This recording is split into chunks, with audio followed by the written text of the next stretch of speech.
I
would like to know a little bit about the childhood in England, Nottingham, and how did it all began?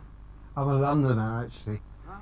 I don't remember Nottingham. I came down when I was about 2 months old, so they told me. So I'm a Londoner. Okay.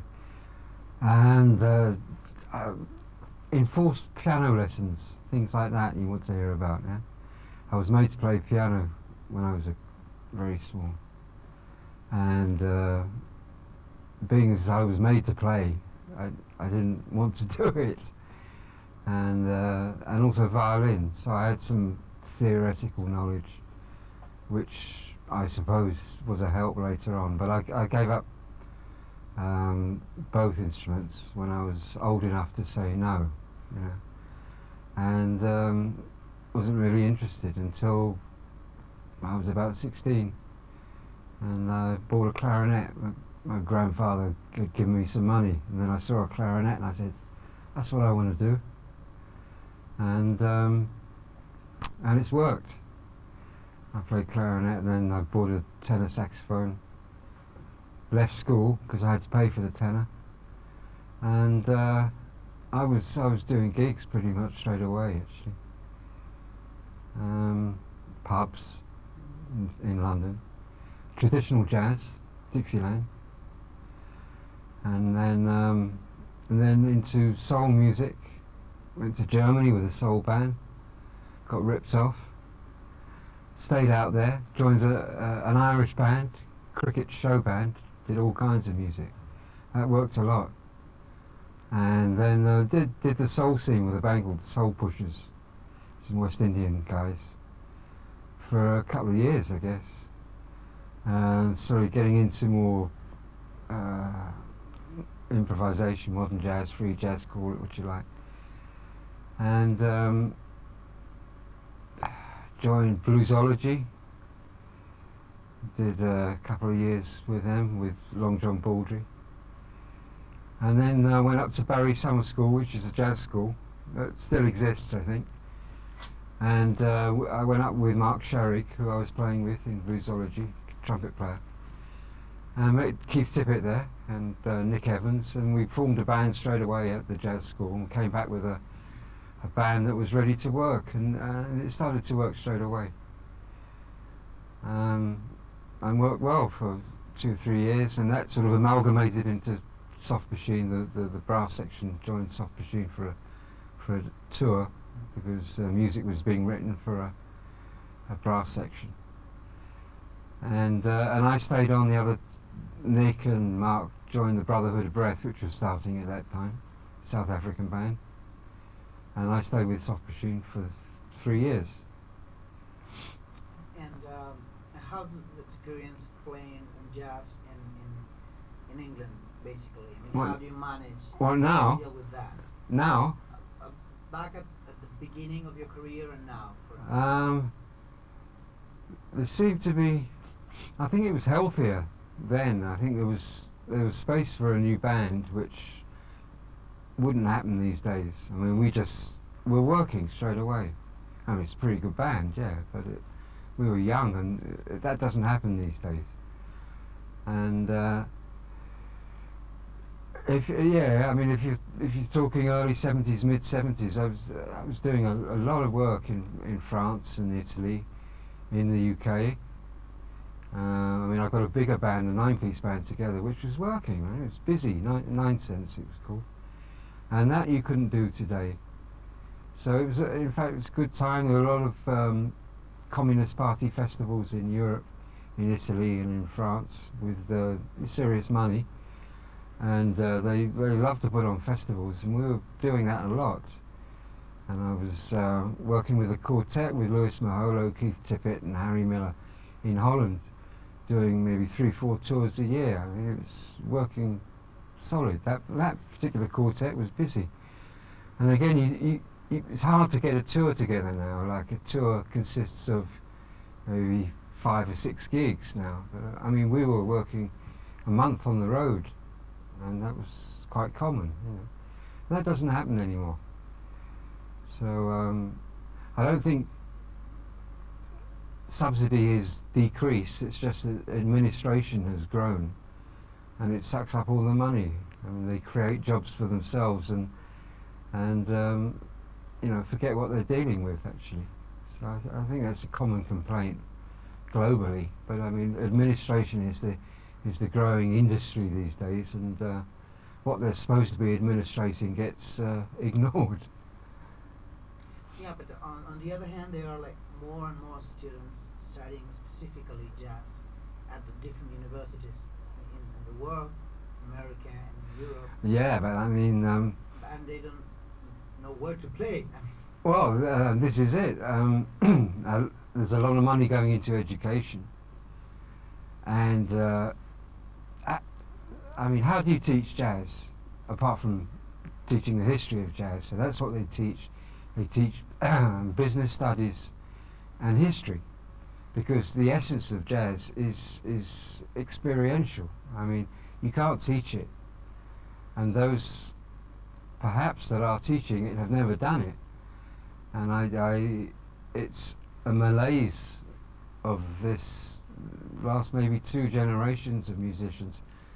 It's the fact that they think it can be learnt, and they do learn it, and they learn it very well, but they're learning history, and they're going out on the road and playing Art Blakey tunes. I mean, and you can never play it as well as Art Blakey. So I mean, I find that a bit sad, really, and there seem to be less real voices, individual voices today. I mean, you have to go and find them. You have to search for those voices.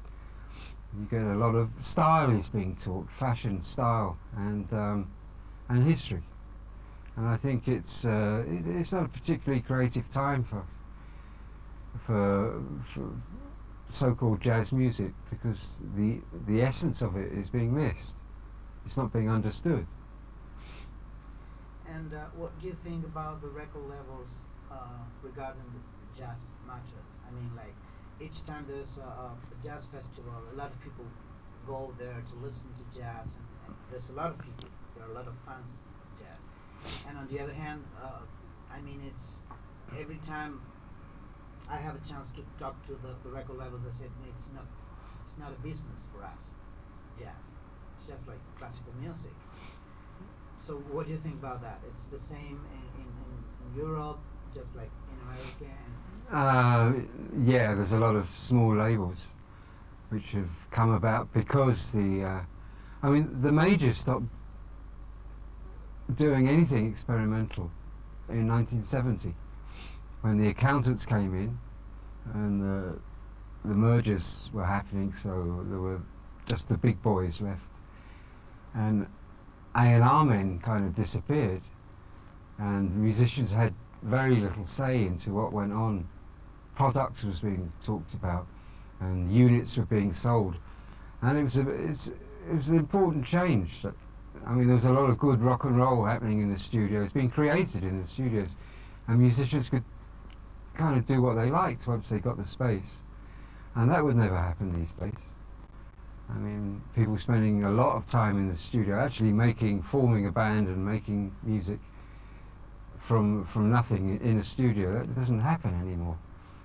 And I think it's the actual separation of industry from music. I mean, you're two totally separate worlds now.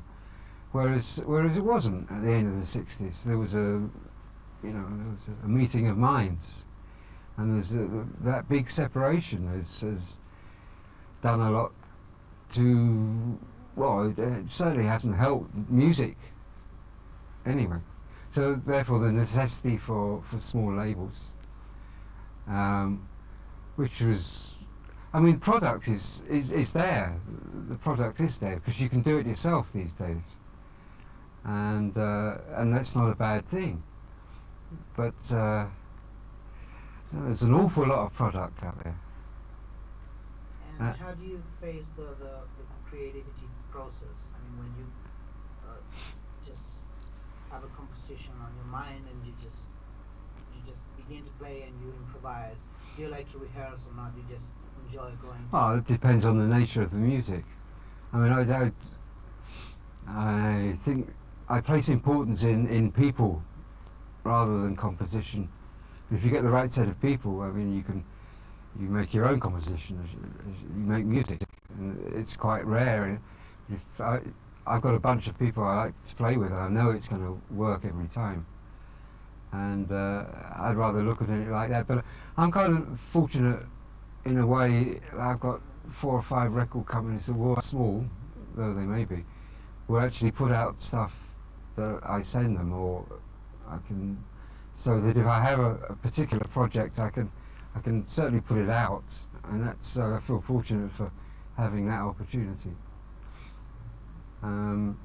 Otherwise, you would have to do it yourself, and that's a financial, gamble.